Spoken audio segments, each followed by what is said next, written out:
Alright, so this is so Madi political comme nous hâte des aujourd'hui à nous kaini agenda. Yes man, baby for Grizzly. Baby for Grizzly man. Nous ça de pour venir te pour ici à 7:30 but then nous have nous pas ni contrôle là sur l'autoroute là. C'est comme en Martinique, right? Traffic là tout le monde est body bon matin so I just keep it there.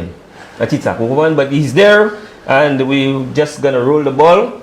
And before we go any further, and before the whole by la même, nous avons fait baby Zafe that it's okay to express himself in whatever way he feel more comfortable. Oui, show us un show Creole, vous comprenez? Oui, but baby ça donne dit parfois d'un. Il blame maman. Mais il a pas bien. Il blame maman. Non, moi blame maman qui show avec des motifs. But baby, it's okay, man. Once you're here, you could express yourself, you know, in whatever way you feel more comfortable, okay? C'est pour ça nous connaissons. So, pas vous faire tête one là. All right, so good morning and a warm welcome. On dit pas warm up là. Yeah, sure. Yeah, sure. Bonjour Yes, tout man. le monde. Bonjour Jacques Rosélé. Bonjour Zafe, Lisi. Bonjour tout le monde. Like moi j'aime chose ça. Yes, man. So moi j'aime. C'est pas because we see, c'est pas toujours got to know from times even before he was working with us. Il a initié nous, il a quitté, il a vié. Vous comprenez? Là il vient ici nous te jouons ensemble. I'm coming home. Tell the people, là les monsieur dit ah man, that's where I belong. Il est bouvier. So this is all very nostalgic for me. This is a show that has been ongoing for a long time. And people from Grizzly, the funny thing is Grizzly people have been asking to see me on this show for a very long time. And I'm very happy to be here today so yes, we can actually have a discussion on the development of the community that I grew up absolutely loving and a community that I'm very, very concerned about as we speak today. So when talking about Grizzly, we know Grizzly is one of the widest constituencies. You know. So for someone to be representing that constituent, I mean, trust me, there will be a lot, you know, lots of responsibilities, a lot of people to attend to. A lot of holes. Yeah, man. Lots of people will be coming to you, and the question is, the first question, will you be able, are you committed, you know, to make yourself available, to listen to everyone who comes to you? And the citizens. Absolutely, and I can tell you that we have been going to those persons. We're not waiting on those persons to come to us. 23,000 voters. That's comparative to a Denry South that has 5,200. So it tells you that Grizzly has grown to a proportion where it's 4 times the size of a Denry South, 3 times the size of a Denry North. I'm very committed to meeting as many people as possible, and so we've been going door to door every single day, Sunday to Sunday. We have a very good strategic team. We have a very good thrust to what we need to do, where we need to go, and we've been knocking on every single door. We do not leave any door ignored. You know, you go around with some people and they tell you, oh well, that's a flubbo door, or that's not one of us. And I say to people, I did not come into this elective process to represent some. My ideal, what I learned in school about governance is about representation for every single person. Whether they voted for you or not, it is incumbent upon you to listen to the plight of those persons and to provide the best representation for them, no matter what color, no matter where they came from, no matter what they've said about you. Because some people have said things about me, and then I meet those same people on the road and I give them a listening ear, because I genuinely believe that a lot of people grew up with their political preference, but it's incumbent upon me to listen to what the actual plight is, so I know exactly what to focus on when I become the representative for Grizzly. All right, so Kenson Casimir, you know, right now you're in the arena, right? Prior to that, who or what motivated you to get into politics? Well, I grew up in Grizzly, and I always say that I was proudly raised by a community. I could proudly say that it was not just Caroline Casimir and Stephen Gustav and Holmes that did their part, but the entire constituency, the entire community. Not cutting you short. When you say Stephen Gustav, who is this? DJ Webby. What is that piece of Shaimun Pab Giles DJ Webby? Giles Casimir. Yes, he is my father, and he was the one who actually initially paved the way for me to come to NBC. When I came from school, I did communications. That's what I did my master's degree in. and he knew that I always had a passion for sports and reading sports. And he spoke to, at that time it was Brandon McLean, and said to him, let me tell you, if you guys are starting the news, there's a young man that could do the news, he could do sports, he could do everything, and you should really give him a chance. I came into NBC, I spoke to him, I spoke to Doc. They figured, well, I sound good, and they gave me an opportunity to read. It was the news at that time. I don't know if you remember that. How you mean? It started as the news and a small sports portion, and it evolved into me doing St. Lucia Sports Online and doing broadcast sports journalism pretty much full time. For you know, my overall development as an individual. Remember you did a newscast for me for that full young man from Monroe? Yes. That's what I was saying for Jew. Yeah, that was very interesting. Yes. Another thing too, when I check the classification of that constituency, there are different classes. Yeah. Like you have the Cap Estate, and then you have the Asu Canal, like totally different. Absolutely. What's the strategy like? How do you deal with this? Like the types of different types of Very good question, Yadi. I would say for our campaign team, you use the correct word, strategy. The needs of Asu Canal, Moshi is different from the needs of a Cap Estate, Rodney Heights. But I always caution people, and I tell people, when you're a parliamentary representative, you are a parliamentary representative that have to deal with those needs regardless of socioeconomic backgrounds. So it's incumbent upon me to listen to persons in Cap Estate just as much as I would listen to persons from the Asu Canals, the Labons, the Deromo of the world. And I say this because these individuals in the Cap Estate, whereas their needs may be more support from government in terms of the fact that they already have a thrust to create employment, it's incumbent upon me to listen to other issues that they have. You would be surprised some of what you hear. Persons have animal rights issues in Cap Estate. Persons have a lot of issues in Cap Estate as it pertains to security, loud music. Persons have even businesses. Yes, so at the end of the day, you have to listen to those concerns because you need these people to be comfortable. You need these people to continue to develop the other aspects of what grocery is. And these people, as a matter of fact, they pay taxes, and they pay a large part of the taxes that go into developing the Moshis and the Labons of the world. So at the end of the day, as parliamentary representative or somebody who is interested, you have to target these individuals differently. To answer your questions, Yadi, we have Zoom. We organize Zoom meetings so that we can actually reach those persons, because you cannot knock on doors the way you would knock on doors in Asu Canal, in Cap Estate. Cap Estate, you know, these people have gates that run from at least 100 yards to their doors. So you have to organize Zoom meetings, you organize discussions on Zoom and social media, you put out your information there. As it pertains to a Moshi, a Labon, we still have individuals from those communities that you could classify as a Cap Estate resident based on their socioeconomic background. So Grosvenor is a melting pot. You have to reach the individual. So that's why door-to-door, boots on the ground is the most important aspect to campaigning. So when I hear sometimes people say, boy, I haven't seen you in this area or this area, I say to them, it is because I am being thorough with where I am at a particular time. So when I'm in Asu Canal, as Yadi would say, because he's seen me in that community a lot, I am speaking to individuals in Asu Canal. I am not coming in, I'm just driving through. Right. I'm listening to the plight of those persons. So when you get to a community like Piat and you get to a community like Monye, you hear from Monye the issues of not having a green space, being sort of out of the way and being ignored, feeling ignored by their parliamentary rep. So you have to adjust to what these people generally want. They keep talking about having their own green space. They keep talking about the issues of security along the road and lighting. And so being in those communities really help you gauge what has been going on, because they tell you exactly what not to do. They tell you, don't just come here and meet us right now, disappear for 4 years and just figure you can just mash up a road and fix it and we will vote for you. We need to see a commitment to listening to what our issues. We know we have scarce resources in St. Lucia, but at the very least, be present in the community and try to address the issues that we ask you to address. So in terms of a strategy, it's broad, because you have to ensure that you engage people on multiple levels. You have to listen to what their strata and their social class and mandates for their interventions, and be thorough with what you do.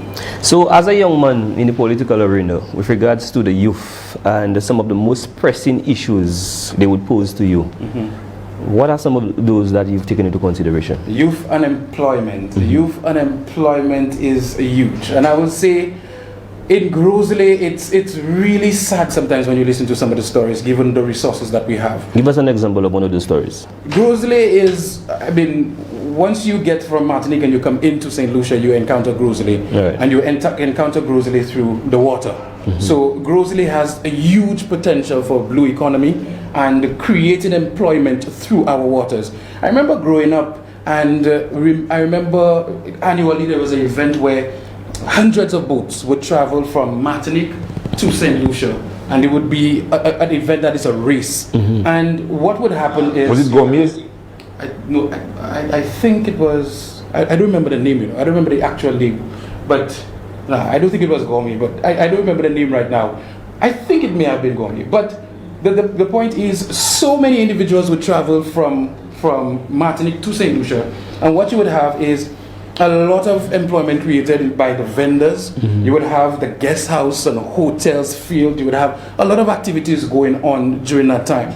And I think one of the things the government have to do is to see how we can continue that relationship that we've had before that seemed to have whittled away, to see how we can continue to develop that in the town of Grosley to create employment and to create economic activities.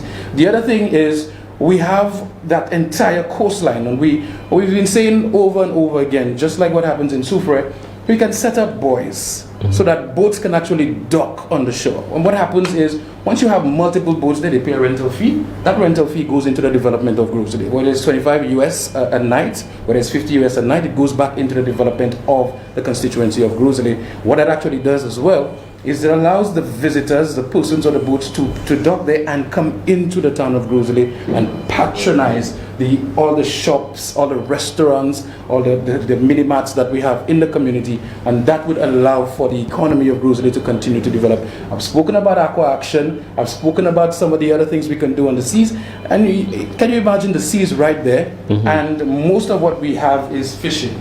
And I'm saying right now we need to, in this difficult time, explore other options. We do not have a maritime policy in St. Lucia.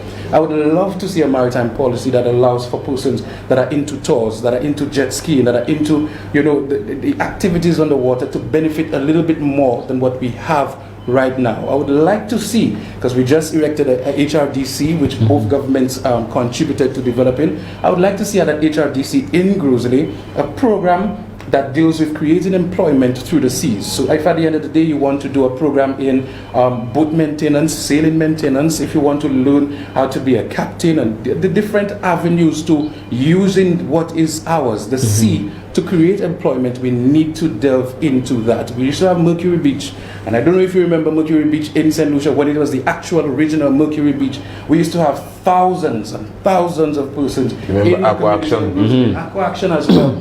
And the community used to absolutely benefit from that. I think we need to start the discussion on how we go back to that and we elevate it to another level. Because if you look at Grenada and Antigua and what they're doing with their waters, it says to us, if we do a little bit of research, that there is so much more we can do to develop that economy. I'm not because employment. One of the things I've noticed, most of the concerns of a lot of the youth, right?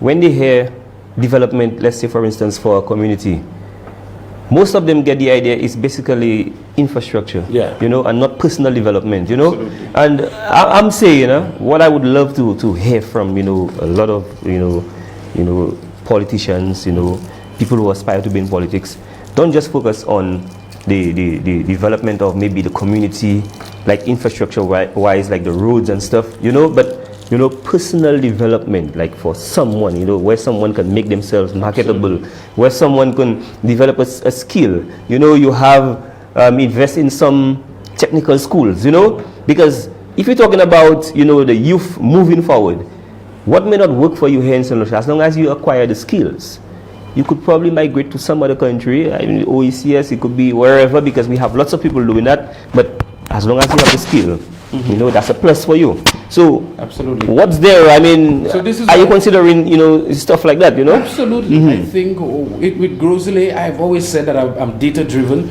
And if you have a conversation, I had a meeting with my campaign manager last night, and it was all about using data, getting information, and being targeted. Due to the fact that we have scarce resources, the only way you make efficient use of your resources is if you have the numbers to show you what direction you need to go. And we know youth unemployment is sometimes, it hovers between 38 and 42 and 44%. And we know at the end of the day, we have a lot of individuals on the block.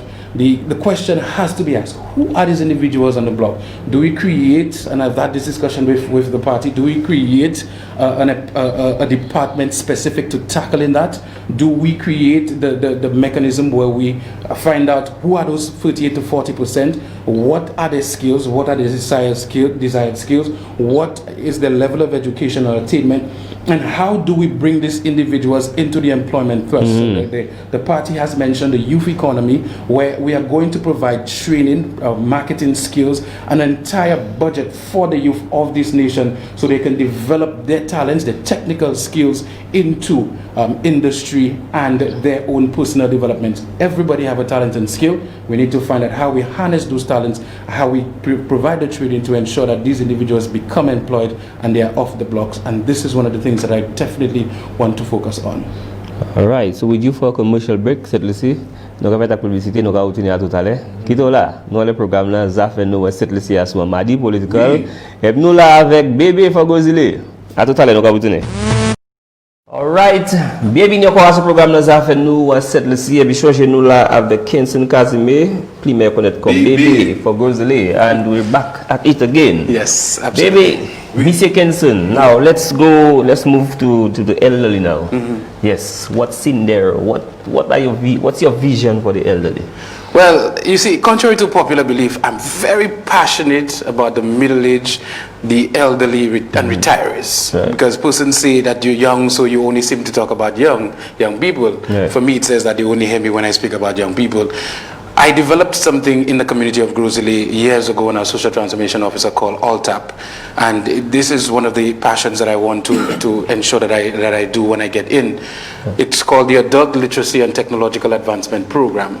Now, what this does is it's supposed to bridge the gap between retirees and younger persons. As we know, the advent of technology and the internet seem to have come along when other persons had moved on in their life. And when I go throughout the community, I hear a lot of individuals say that they retired young enough for 10, 15 years ago. And when they retired, they got a gratuity and they've been getting something every month. But if you look at the cost of living 15 years ago and the cost of living right now, it is really, really a difficult task for retirees and elderly in our communities. They are absolutely suffering. The cost of food, the cost of rent, the cost of all of their costs have gone up. And we've not found a way to address that issue. So one of the things I've suggested with my team is that throughout the community, we try to get the elderly, the adults, to be part of a program where they are trained, they are given the avenue to learn whether it is maths, English, and the huge part is the technological advancement, where we teach them a lot of how to use the internet, because these are the individuals that built St. Lucia. These are the individuals that have a good idea of how to pass on knowledge to other individuals. So we want to give them the opportunity to benefit financially from being part of the program, and then being part of an apprenticeship program where they could pass their knowledge and skills to younger persons. So when they retire, a lot of the retirees I meet in the Bontes of the world, all of Grozile, they still are vivacious. They still have the ability to do things. So you want to give them the opportunity to learn and to see how they could, if they desire to start a small business, a small enterprise, they can still at the advanced age and pass it down to other individuals. So these are one of the things that we want to ensure that we do. Now, in terms of the elderly, the St. Lucia Labour Party has been big over the years on healthcare. We have a huge problem with diabetes and hypertension. We also want to address that through this program as well, in terms of teaching individuals about the scourge. But in addition to that, we want to encourage government to continue to focus or to refocus on the universal health care. Because as you know, the St. Lucia Labour Party was working feverishly towards universal health care. We got very close to establishing universal health care. So when you hear the elderly speak about the cost of medication, the cost of surviving during this time, it's really heartbreaking. And so we need to ensure that we do that. In Grosley, one of the things that are absolutely needed for our elderly, and I've said this to the party, we've had discussions about it, is a health, a daycare set up for the elderly, because you have a lot of persons that are neglected because obviously their kids, their children, they have to go to work to provide for them and they have other things to do. We need to establish around the island at least a healthcare facility that allows those individuals to go and spend a day there, a daycare facility, spend a day there, interact with one another, enjoy some games, and and just enjoy the life, and then be picked up by individuals from their family. We need to focus on the elderly. We need to ensure that these people are comfortable, because these are the individuals who develop St. Lucia to what it is today. And it's one of the things that we are absolutely passionate, my campaign team is absolutely passionate about in the constituency of Grosley. Yep. That man fire. Yeah, so one thing I want to ask you, you live in Grosley, right? Well, I grew up in Grosley, okay, right but now. you don't live in outskirts Grosley. right now. Okay, the district rep of Grosley, I guess you guys were close one time. What's the feeling now? Do you as the candidate that will be going up, do you guys converse? Do you tell him the things you don't like when you guys meet, or you guys just trying to avoid it? Because last time I saw you guys it was a funeral. Mm-hmm. Yeah. Yeah, and I saw you guys in the cemetery. Yeah. Yeah. Well, let me put it this way. I grew up on Maritime Street, and if anybody from Grosley, you speak to anybody about Maritime Street, they would tell you all politicians from Grosley grew up on Maritime Street. Right. Philip Jules. Philip Jules, yes, the late Philip Jules was my actual next door neighbor. The house is still there. Terrell Prudent, Leonard Spider Montoot, every single came from this street, Maritime Street. I grew up knowing Leonard Montoot as an athlete. I grew up having respect for Philip him. was a brilliant athlete too. Yeah, I grew up through Orion Track and Field Club.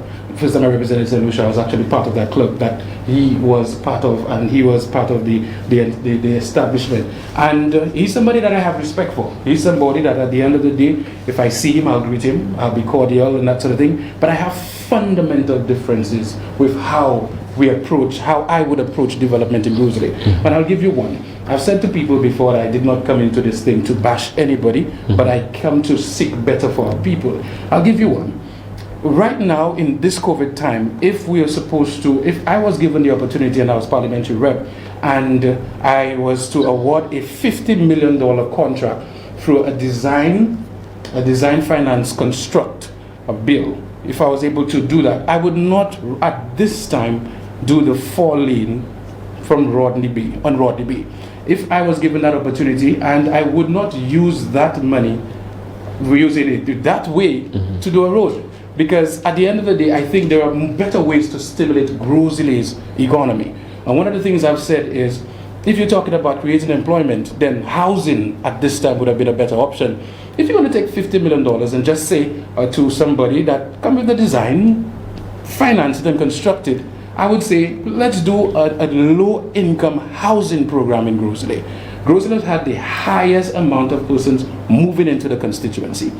So for me, if we're going to have this population explosion, we need persons from the low to middle income bracket to be able to afford a house. If you not afford a house, and I've said this before, at least apartment style housing. You can take advantage of economies of scale through acquiring a spot and building up. So rather than you have a road which is more capital intensive, which will definitely cost more to government in terms of purchasing things from overseas and money going out, which would have less labor, less people employed, I would prefer an apartment style complex where you go up. In that way, you spend money, but you employ tilers, you employ painters, electricians, plumbers, So you create way more employment in this time. For maintenance. For maintenance and for the development of that apartment complex. I am not saying that I have a problem or that I do not want for better traffic flow in Grosley. But let's be practical. If you drive from Shock to Rodney Bay right now, the amount of business establishments on each side of the road before you get to Rodney Heights, this is where the traffic develops because you have individuals swinging left and the individuals swinging right. If you develop the fall-in like the Labour Party had already planned to along that highway, then when you get to Rodney Bay and Rodney Heights, you would have had less traffic. Because in the first place, when people are swinging, they stay on the left and they swing. So you continue to drive. When they're swinging right, you swing and you continue to drive. So even though at the end of this, it might create less traffic along where they're building the fall-in, when you leave Shock or when you leave Marishill, when you get to Marishill, you will still have a lot of traffic on that highway. So for me, the thrust behind doing that activity right now is more political than assistive to persons in Grosley. And I ask this question, how many persons from Grosley are employed to construct that fall-in? And I would tell you the answer, very little, because I've yet to see anybody from Grosley employed there. But if you did a housing program, first of all, it would pay for itself, because at the end of the day, persons would have to purchase, whether it is houses or the flats. For me, with the apartment style, which is a flat, it would be more cost effective. So somebody who is from a low income bracket, or you can do a combination of both. From a low income bracket can actually purchase their flat, and the difference between that and a CDC is that they actually own it. So by the end of paying the 10 to 15 to 20 years of that, you own your flat or you own your house. The bank sees it as collateral. So it extends even further. You can now use either that flat or that house as collateral for if you as a young person, as a middle-aged person, or as an elderly, you are desirous of now starting a small business, you can go ahead and use that as collateral to start your small business. And at the end of the day, everybody benefits even more from that than a fall-in just in Rodney Bay, Rodney Heights right now. So for me, fundamentally, given the time that we live in, we have to find cost-effective ways to do things, but the cost-effective ways also have to ensure that in the future we benefit from it. Our children can benefit from it. Because when you have low-income housing, it means that you have more fiscal space. And if you have more fiscal space, it means that after you've paid your mortgage, you can now decide whether or not you're going to do your hair more often. You're going to decide whether you're going to do your nails more often. So you're creating more employment.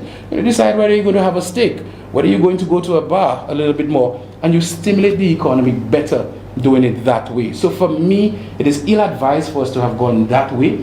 I'm also saying another option could have been manufacturing. If you go through Moshi, June, July, August, if you go through Grand Riviere, June, July, August, the amount of mangoes and fruits you see on the ground, why not in this COVID period focus on food security, food processing, through manufacturing, through ensuring that the agriculture is redeveloped through a program in Grosley. We've never had a youth in agriculture program in Grosley.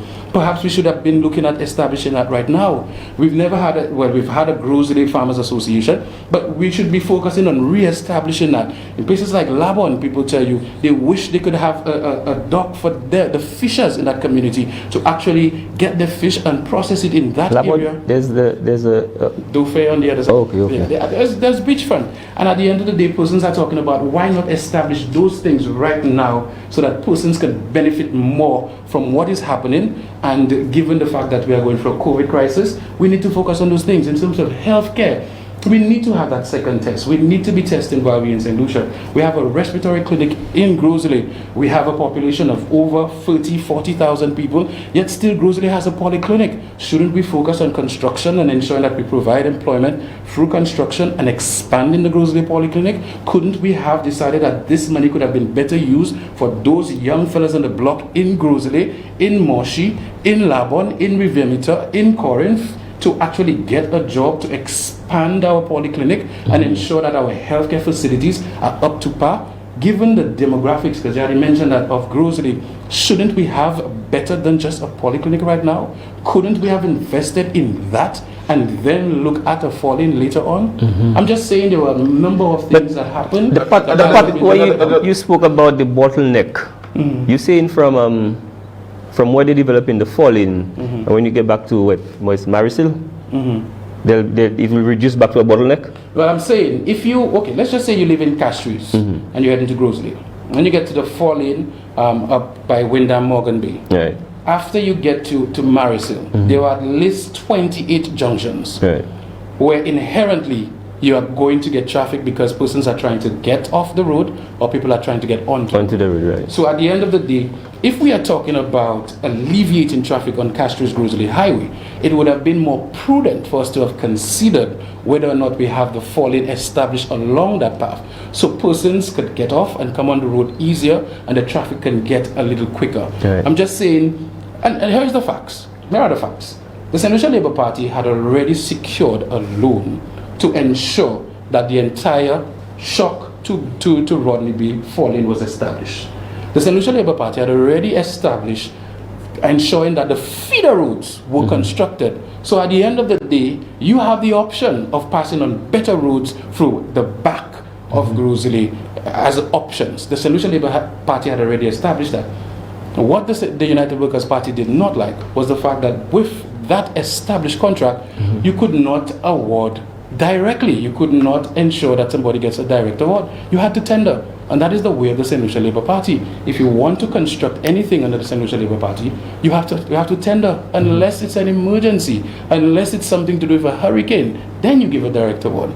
Now, at the end of the day, for 4.5 years, the United Workers' Party scrapped that arrangement. Right. They absolutely scrapped it, and they waited until now to give a direct award to a friend. So that is the issue. What's your let me ask you, in terms of a hospital, have you ever thought of maybe a hospital being constructed in the vicinity of the Grosley area? Well, I would love to see a hospital constructed, but Right. I'm somebody who's practical. I'm practical in the sense that I know there is the OKEU and we have resources. The distance, distance. So for me, if right now we're going to talk about creating employment through jobs and through construction, roads and that sort of thing, I'm saying one of the options I would explore, given the time and given what we have right now, is an expansion of the Grosley Polyclinic. Yeah. That's what I would push for as a parliamentary representative. I mean, we've been driving along the roads and we've been frustrated before, and I understand that. And I would say we need to definitely do something about it. But as to priorities right now, I think that is a better option. Speak to people in Grosley and they tell you the hell they go through sometimes when they go to the Grosley Polyclinic. And I think at the end of the day, we could have done with something that is more targeted at healthcare. But how many health centers they have? Just the polyclinic, all those surrounding areas go to, or there's? Well, there's a healthcare center in Grand Riviere. Different areas have the health centers. Yeah. And then there's a polyclinic that goes all the way to Grosley. But in terms of a health center, poly as in POOR? how do you can describe it that way? But you want something that allows you, let's just say if you have an issue, something grave happens in the community, you want to know that right there you have a surgery ward, you have something that could actually do a lot more than what currently exists right now in the Grosley Polyclinic. And I think this was an opportunity to invest in that and get that going, and I think there are a lot more jobs that could have been created right now. But the problem with that is it's less appealing, it's less out there than a four-lane highway. So politically, doing something that is more politically expedient would tell you, okay, just do a four-lane highway. And that is my disappointment with what is happening in Grosley, because there's so much potential right now to do more. And over the last 4 years, there was so much potential to do cost-effective projects, including the food security that I spoke to, and manufacturing and getting persons employed through the waters as well. That was just not done. Another thing too, I noticed Grosley, a lot of people in Grosley, they are self-employed, especially from the lower income bracket. A lot of them, and I noticed from time of this COVID pandemic, they have not been in operation. I noticed you try a virtual event. I don't see how these people will bounce back, because I don't see government or the people in charge directing the energies towards these people, and these people have been down for a long time. And what I don't like, government fail to realize, you know, to them they might feel it's nothing when you stop a man. Okay, let me just draw a reference. When a basic man who have a little bar or a little restaurant, you want him to shut down a certain time, but then that same man who is a citizen of this country notice a bigger fish that's not even a St. Lucian, you know, get all these opportunities to close later. And then to make it worse, I had a lady who said to me that she have a restaurant in Babuno. She have a restaurant and a bar. You know, but the law states that if you have a restaurant, you could do grab and go. Exactly. But they shut the lady down and they saying to her if she have food, you know, she have a gazebo outside. They tell her put the food in the gazebo, but you cannot tell that. Nowhere in the law it states that you have to move your food from your property and put in no gazebo. Yeah. To me, that is taking advantage. But they would not do that to certain people. It's unfair. It's unfair what's actually going on in Grosley, simply because, again, lack of foresight and vision. Grosley does not have a cooperative, and I believe a population. If you look at Labri's population compared to Grosley, if you look at the amount of businesses in Labri compared to Grosley, I think right now a parliamentary representative should be going through what it takes to establish a cooperative. You establish a cooperative, and at the end of the day, fishers, small business owners, persons who even want to just bury a family member could benefit from being part of a cooperative. But we all know that the benefits from being part of a cooperative a lot of the times exceed just being part of a bank. And especially in COVID times. Especially in COVID times. Yeah. And a community-run cooperative would have really helped persons like a little junior at Village Gate to ensure that he can do what he is doing. And of course, a twist 2-for-1 all the way around to continue to establish and do what he's doing. And we have not, again, when I say I've been disappointed with especially the last 4.5 years, we have paid lip service to establishing things like a cooperative group so they can benefit from one, and we need to move in a direction where we can get that done as soon as possible to help our persons in the community. We also had a program where businesses could register online, because there were so many, as you said correctly, small businesses in Grosley have an actual database on online program that tells persons about the businesses in Grosley. So tourists or anybody from outside could go to that website and get information on the different bars, clothing stores, craft markets, and that sort of thing of those individuals and the different operating hours. So you can now touch base with the small business owners, which would increase the probability of them getting a service or getting some money and making some bread. And so all of those things we know in Grosley we could have that far exceeds just building roads and roads and roads. Since you're still on business, what's the latest on Marjorie's situation? Well, you see, this is the nature of things in St. Lucia. I think a lot of persons, the attention was diverted to access to the beach. Right. And I think if you speak to many people in Cap State and anywhere, they're saying they're very disappointed that we as a people now have to go and ask permission to an actual foreigner on how we are going to get to the beach. And I think it is sad that with all the complaints, with all the protests, we still have a government that is not listening to the people of St. Lucia, not listening to the constituents. So basically what you're saying is... But recently they met with her, you know. Basically what you're saying is that people still don't have access to the beach. People still don't have clarity. At the end of the day, you have conversations with people. The last we heard was that they were going to request from the developer that our people gain access to the beach. And of course we had a debacle of a statement made that persons could access the beach through the sea.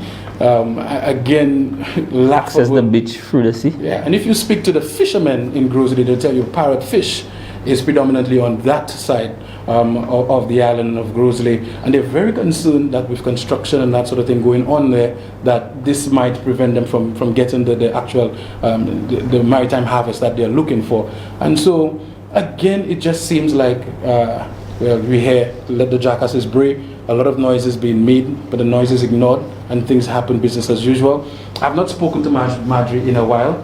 But from all indications, it does seem like you said, probably there is an engagement that I probably don't know about, but a lot of what I think she met with solutions are the Cabot had a meeting with her and her lawyers and yeah, but that's in the making. That's what last thing she told me. All right, so someone said, I'm impressed with Bebe, especially his graphs on issues, on retirees and the not so young. Many of these people have skills and ideas and continue to contribute meaningfully, but there is a tendency to treat them as if they no longer matter. We have turned our backs on the wisdom of our African and Indian forebears who had the elders as a functioning part of society. We have adopted the capitalist Western way in which you are used and then discarded when greater profits can be made by exploiting younger persons. Absolutely. It is just a lot. I think even in Grosley, we've seen over the last 4.5 years that a lot of money has been collected through CIP. And you would have thought that some of that CIP money would have been used to invest in things like housing, as I mentioned earlier, so that you could actually create employment. And you're seeing Dominica taking housing to a next level. They are already taking it to a next level, and they're continuing to take it to a next level to benefit their people. But we're not seeing that during the last 4.5 years, and we have to ask people whether or not COVID was the cause of that, or did that predate COVID? And if we're honest, we would know that for a fact this was just not a focus of this present government. So as a young person, I've put myself in the ring. I've offered myself to people from Grosley. I've said to people from Grosley, I do not come like I am being like I say Jésus. I'm coming with milk and honey. I do not pretend to do that at all. What I present to people is a clear alternative to what's happening right now, a clear alternative to what we could have done over the last 4 years, even before COVID, and what we could be doing right now due to the fact that we may have to live with COVID that is not happening. And I tell people, forget about my age. I am young. Forget about the fact that I was into sports. You hear people say he speaks about sports and sports and sports. We've had no conversation today on my ideas on sports development, because I think everybody knows it's just expansive what I want to do for Grosley in terms of sporting development in both football, track and field, and cricket, and all other alternative sports that I've spoken about. But it is about right now ensuring that what we do is practical, what we do benefits the majority of people, and it is not just pissing in your eye and calling it rain by just constructing roads everywhere and saying, give me another 5 years, then I will do A, B, and C. I mean, the people of Deremo have been crying for so much more for the last 4.5 years, and they've received no attention, and all walks of life in Marisil. People say Marisil is just a place people just drive through, and I decided, you know what, we are establishing our office in there to ensure that these individuals from Bois and the surrounding communities are given access to a representative that is willing to help them develop their community. There is a place that I have a problem with, and after this comment, we'll open the lines, so people could ask questions. It a lot. I have been highlighting it a lot. I noticed somebody said the same thing. Somebody said, "Good morning, Yadi. I wanted to ask the gentleman, do we have any plans for the boys training center? But things are going from bad to Oceanside." Well, that gives me an opportunity to speak about the Labour Party and its commitment to recreation, to ensuring that people have asked, okay, what has the Labour Party done? And I mean, the Borderley Correctional Facility was established by the Central Labour Party, and it was about correction. So with correction, it's about ensuring that when you leave, you are better off than when you came in. And that is one of the things I would love to see at the Boys Training Center. I've heard the plight, I've heard some of the issues coming out from there, and it gives, and the Boys Training Center is right next to where we currently have the police housed. If you have conversations with Grosley Police, it is absolutely ridiculous, the conditions under which they have. It's not too far from the polyclinic. But that's what I'm saying. Yeah. It's not far from the polyclinic, neither is it far from the Boys Training Center. That entire area can be and should have been given consideration right now. I am saying we have had we've been telling our police in Grosley that they are going to get a police station for the last 4.5 years. In fact, longer than that. But I'm saying more so over the last 4.5 years. The land is there and available.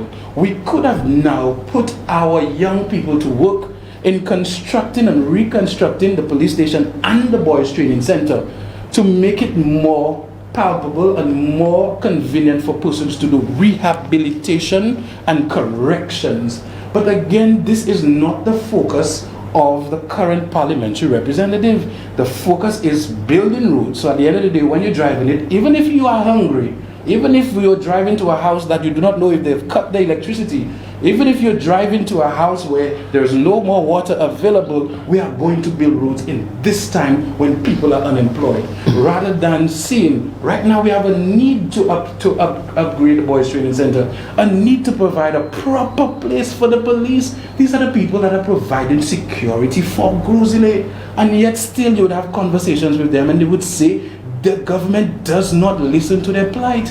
And I am saying we cannot continue this path where at the end of the day we will just use flashing mirrors. We have to do better as a people. We can do better as a people, and I believe the people of Grozile are intelligent enough to know that there's a better way this coming election.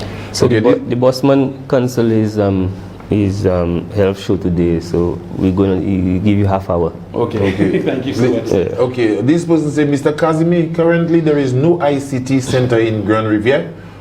What's your plans in ensuring there is one, no multi-purpose court, no public place to hold public meetings, weddings, receptions, etc.? Again, lip service provided to the people of Grand Riviere. We've had a situation where a court is supposed to be, a multi-purpose court is supposed to be done by the first year of, as a matter of fact, that was one of the promises made. By the first year, they would have a multi-purpose court in Grand Riviere. Time and time you've heard stories about contracts being given, monies awarded to complete a multi-purpose court in Grand Riviere, and that has not happened. If you look at the topography of Grand Riviere, it says to me that the current parliamentary rep, he's not had a vision or not an understanding of sports and what sports could actually do. The Grand Riviere field is right next to a road that is traversed many times by individuals.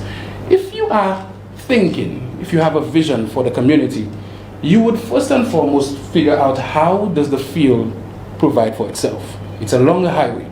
So the first thing I would recommend and I would want to establish is ensuring that I have a wall erected that is at least 6 feet. So at the end of the day, you could provide advertising for the business sector. So at the end of the day, you're not dependent on government to maintain the field. You put at least 6, 7, as a matter of fact, it can take 8, 10 spots. And each spot, if you do any investigation, is upwards of $2,000 a month to advertise a Bounty Rum, to advertise a Digicel, a Float, to advertise a Blue Waters, and that sort of thing. And at the end of the day, you can make in excess of $20,000 a month on that Grand Riviere playing field. That money is supposed to be used to employ a couple of persons to maintain the field. That field is supposed to be green every time you see it because it's supposed to be pristine. And we do not need any artificial turf there. You can ensure that it's maintained. The house, the clubhouse, through years of getting that investment from corporate St. Lucia, could eventually be expanded where you could have an ICT center and you could still have a viewing spot for the sports, and you can still have persons actually engaged in activities there. And then the court, you can actually finish the court to have those activities there, volleyball, netball, basketball, right there on the court. But it needs a vision, it needs passion, it needs somebody who is thinking about the people and the community and ensuring that they genuinely care about those people to establish that. Because if you are serious about Grand Riviere and developing Grand Riviere, this is already a hotspot. Yeah, you pass there very often. It's a hotspot. Twist 241 is right there. People come up and down there, and I'm pretty sure the distillery, you have a little advertisement for the one down south. Yeah, these individuals would want to take a spot and advertise there. But we need to have a vision and the understanding of how a modern day universe works, and then establish that and ensure you can deliver for the people. Now let's move to the telephone lines because the phone has been ringing. Yeah, let's take phone calls. Real FM, bonjour. Bonjour. Good morning, Jain. Morning.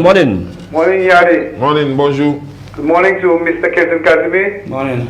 I must say, I find as a young man, you seem to be very passionate. You seem that you have a good head on your shoulders, and I really want to wish you all the best. I could see that you have some good plans for the people of Grozile. Absolutely. And my question for you, Mr. Kenson, is that in the event the Labour Party were to win the next election, would your government reinstate the monies that were given, that were allocated to the National Trust for the upkeeping of our World Heritage sites, you know? Because I heard that the National Trusts are going through some real tough times now. They may even have to give staff members less, you know, working time, you know? So I would like you to respond to this question whilst I listen up here. Thank you very much.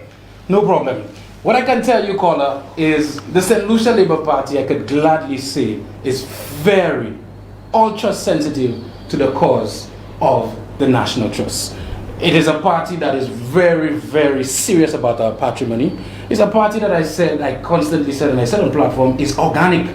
It's about what is truly St. Lucian. And we know for sure, we always think and speak about how it is that we can ensure that we do not mama guide people, make an arrangement with them, look for a loophole and jump out of it. This is not the way of the St. Lucia Labour Party. So what I can say to you, I do not want to be prescriptive, but what I can say to you, if you have to look at the St. Lucia Labour Party against any other party's record as it pertains to maintaining our patrimony, providing funding for the St. Lucia National Trust, ensuring that the programs of the trust are respected, the vision of the trust is apolitical and is not interfered with, then that is the St. Lucia Labour Party. So what the trust is going through right now, it is safe to say the trust would have never gone through that had the St. Lucia Labour Party been in government. And I can say to you, this is one of the issues the Labour Party is committed to providing good governance on once they become the government, they form the government at the next election. Philip J. Pierre as a leader is all Lucian. He is somebody that is truly passionate about what is St. Lucia, what the world sees as St. Lucia, and ensuring that he, along with a cabinet of ministers, actually sit down and chart a way forward. I've said this to people. You have somebody else on the line. Let's take the call. Let me just say this quickly. I've said this to people in Rosalie. The St. Lucia Labour Party, when we come in, will first and foremost be janitors. Because we have to sweep and clean a lot of the messes that will be left for us before we can chart a way forward. And we're asking persons when we form the next government to be patient, but we will ensure that we do what's right. MBC TV Real FM, bonjour. Après ça, nous avons fait la publicité. Bonjour. Hello. Good morning to every one of you, Mr. Casimir. Good morning. Morning, good morning. Morning. It's nice to see a young man coming to represent the people of St. Lucia. It seems you have a lot of ideas. You seem to be real motivated, and I hope you are given the opportunity as a young individual to represent Rosalie. However, we need to also look at a number of things, because remember, we have COVID that is affecting us, and COVID have really destroyed our economy, because even pre-COVID, we have been in an economic downturn, and whatever solutions that we are going to give our people, it must be realistic and reflective of the environment that we are living in. Because when you hear our debt to GDP goes 90 and above, that is a real serious situation. And any government, it does not matter how well they can articulate their vision for the country, they have to deal with the reality of mass unemployment, the reality of a number of small businesses going under, the reality of businesses struggling to keep the head above the water, and the reality of a lot of our bonds, because around that time, I can guarantee you a lot of our bonds will be mature, and we may have to pay up on a lot of those bonds. How do we turn it over? Who is going to buy our bonds when we have a GDP that is over 90% up. I mean, this is a time where St. Lucia will be in crisis, and a lot of our grand thinking of multi-purpose courts and a lot of these things, we may not be in a position to do that. We will be in a position of trying to stabilize the economy. And Kenny Anthony paid for it because when the Labour Party came in around 2011, they did not have anything much to work with. We were in the mouth of the IMF. Absolutely. And we had to do a lot of things to stabilize that economy. We could not spend the way we wanted to. So I just want us to be realistic, not to give people too much hope in terms of these grand building things here, building things there. When our economy is in crisis, it's on the verge of collapsing, we have to be realistic, because if we begin to give people all those grand hopes, and you come in and you start doing excuses and telling them things, but they say, but this is what you said. So let us try to keep it real and look at the environment, because I know there's a lot of stabilization that the whatever government comes in has to do. Thank you very much. Well, yeah, I think you were probably on the line when I made it abundantly clear that the St. Lucia Labour Party will have to serve as the janitors, and this is what service is. You present yourself as a servant to the people. There's a lot of cleaning up and mopping up that will have to be done. But if all the plans that I've mentioned, I have an idea of how it is after that mopping up and cleaning up is done, that we are going to finance it. For instance, the example I made about the Granivier playing field, it's about ensuring the field is up to a standard where it can maintain itself and does not depend on government.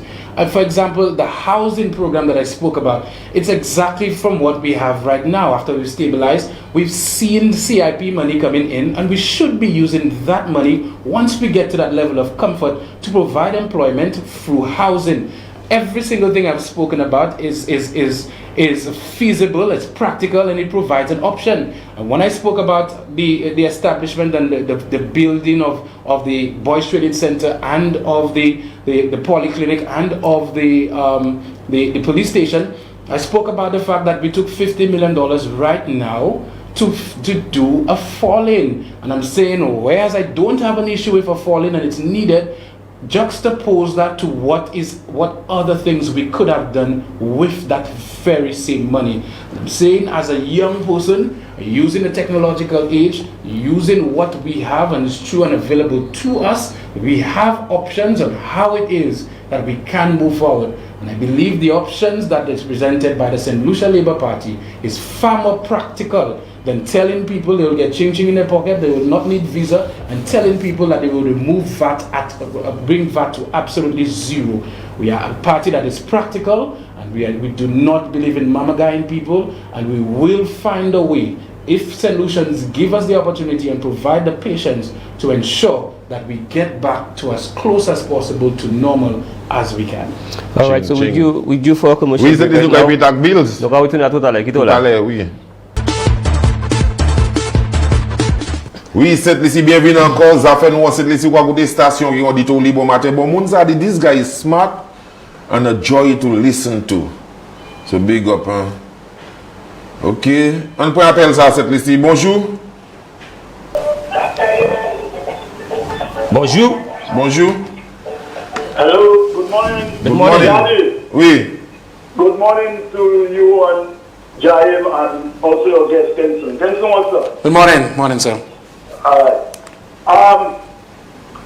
I listened to Kenson and I find, he's giving a very good account of himself. He sounds like he's on top of his game. But Kenson, can I ask, are you 46 years? Yes, I am. Right. And I don't understand why people, have that notion that, a man like Kenson is too young to go into politics. I don't know where we got that from. But as far as I can remember, people have always been encouraging and calling on the young people of this country, to present themselves to make a contribution to the country. Okay? And I think Kenson fits that kind of calling. So I don't understand, I don't think I will ever understand what people are talking about. Somebody like Kenson is too young to go into politics. Chief, Hello? the Prime Minister of Dominica, remember what age he was when he became Prime Minister? In his 30s. He was 31 years. Yeah, 31 years when he became Prime Minister. Right. And we can come back right back at home. Minister Rambali, when she became a member of parliament, she was only 21 years. Yeah. Yep. Alright? Kenny Anthony. Kenny Anthony. I remember even Kenny Anthony when he became Minister of Education. They changed the laws. He was only 26 years old and Yep. he was not of age to become a senator. So they changed the laws. I remember they had to make adjustments to the constitution so that he can become a senator. Okay, and become Minister of Education. Right now, because I don't follow politics only in St. Lucia, I follow politics all over the Caribbean. And I can tell you right now, okay, all over the Caribbean, you have a lot of young people coming to the fore to present themselves, to make a contribution to the country. You know, as recent as, I think, what was it, November last year, thereabouts. And Anguilla had a change of government. And you know, right now, the Minister of Education and Social Development is only 27 years old. The Minister of Commerce is only 35 years. And you have other people in the opposition who's even a little younger, I think. Right? You have in St. Kitts and Nevis a number of young people. We recently had elections, and a number of young people are either in the Senate or in the government. As a matter of fact, the Deputy Prime Minister, I don't even think he is 40 years old. Okay? And we can go on and on. We have Antigua, young people there. You know, Dominica, you have young people there. Right? And then I go now to the African countries. Right now in Uganda, you have a young man who is challenging the president, who has been there for about 40-something years. He's a musician. Exactly, Bobby Wine. Bobby Wine. And he's referred to as the ghetto president. You know they just released him this week? Yadi, if I should tell you, this young man, almost every other day they arrested him. Yep. Because of the support of the youth. Of the youth, yeah. That we have. Because the 80% of the Ugandan population right now are young people. And as a result, the man is receiving a lot of support. Imagine the day of the man, because the general election is on the 14th of January 2021. Yeah? And the day the guy went to get nominated, as soon as he came out, they arrested him. For COVID, you know. They say break the protocol. and guess what? The president in his campaign is doing just like what is happening in St. Lucia. Yep. Okay? So I don't understand what people talking about, you young people, you know. Not cutting you short, eh? You know Bobby Wine performed that Rebel Salute in Jamaica last year. But the man has... The man is a great dancehall artist and great reggae singer. Yeah. You see the man is serious. But the man have a good release, a good collaboration with what is it, Buju Banton. Not Buju only, the man have Sizzler, a lot of artists. Of course. You know, and the man came through. You must study that youth, man, Bobby Wine. You know? So I don't understand. Even now they're talking about Kenson, talking too much about sports. Wait, but that's what the man is specialized in. You know? So I don't understand. Kenson, in clothing. I heard Kenson was first mentioned because I come from Grosile, I live in Grosile. I first heard Kenson being mentioned in the last general election. You know? So if now the gentleman, the young man is willing, and you can see he is able, you know, you could see that he's excited, you know, he's energized about making a contribution. I don't see why people talking about him and he's too young. You know, and Kenson, in closing, I just want to encourage you. I believe you have the support. I believe you have the ability to bridge the gap between the young and the old. So I just want to wish you all the best. And Kenson, Baby Casimir from Brazil. Thank you very much. Thank you so much. Thank you so much for your contribution. But with what the caller was just saying, one of the reasons why I personally have understood why it is that way in St. Lucia, because a lot of the politicians, what they do, right? They teach the young people to be dependent. By around election time, they just give them handouts and let them know that's the example they set. Like, you know, you should always depend on a savior to give you something. So that's why around election time, they have so many young people around them to just giving them handouts. Oh, look at $200, look at $300. You know, it's like you cannot develop a country that way. Yeah, yeah. Instead of around election time to be giving them, right? You're not teaching them to be self-sufficient. Yeah. I know that too, you know. To me, in our society, a lot of people who retire get back, they recycle them back in the service. Sometimes you see a police who he exhausted. Yeah, man, he's done his time. Yeah, and they bring him back. And to me, that's sucking out a next youth.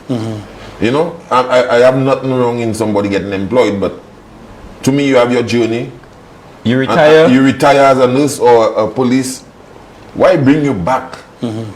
They should use you as an apprenticeship. They should, as something of that nature. But you know, as somebody that can help, you know, nurture a new talent and that sort of thing. And I got a message from somebody who said that I didn't answer the National Trust question fully. I just want to say to that individual and anybody who is concerned that if I did not say it, the St. Lucia Labour Party is definitely committed to returning that subvention of $700,000 a month to the St. Lucia National Trust. I did say that they're committed to ensuring our patrimony is maintained, but they are also committed in terms of going further.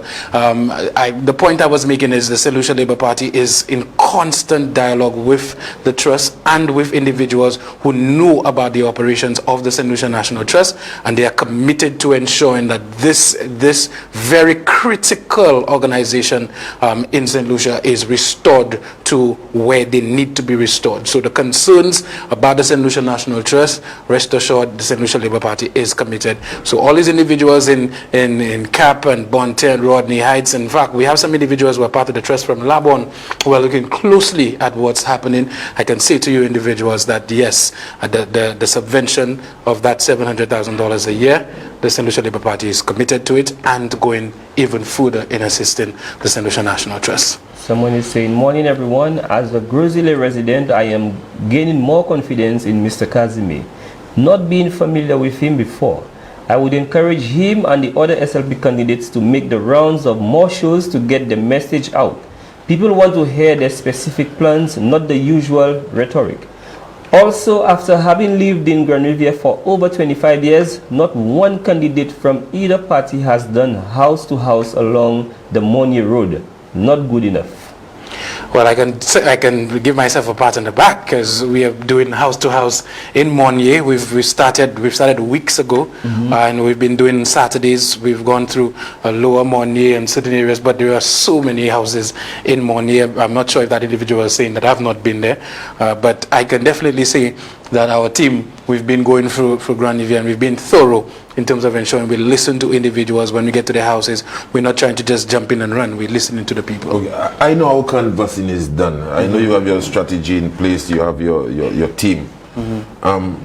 When you approach like a house from the other side, how difficult it is to penetrate in terms of communicating? For me, it is extremely easy, simply because of the fact that I present myself as another human being, as a human being just like them. If the person is elderly, the person may have a son that is my age, or they may have a younger person that is developing. And I present myself as a young man from the community who is presenting myself to them. At least meet somebody who is interested in representing you. I say to them, it makes no sense for me to decide to want to represent you if I do not present myself to you. So whether you're, some people say, yes, I'm UWP, some people say, I'm not voting again and that sort of thing. I say, it's all right, but just let's have a conversation. If you have any question, just ask me what your areas of concern are. What do you think should be priority for government, for a young person entered into the political arena? Some of them would want to listen, some will not.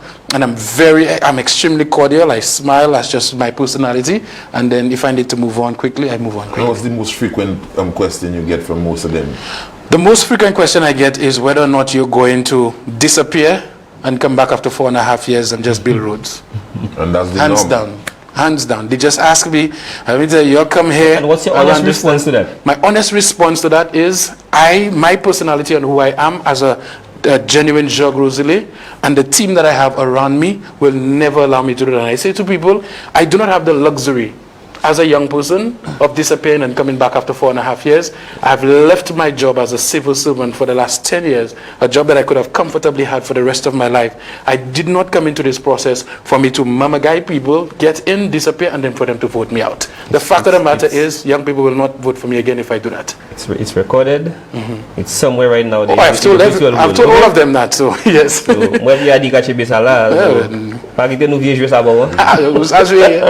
will play it, but they will play it to show that I've done what I your final comments, because please inform Mr. Casimir that I'm a fan. I've been trying to reach him via the numbers given to me to no avail. My daughters want to move to Grosley to join his campaign.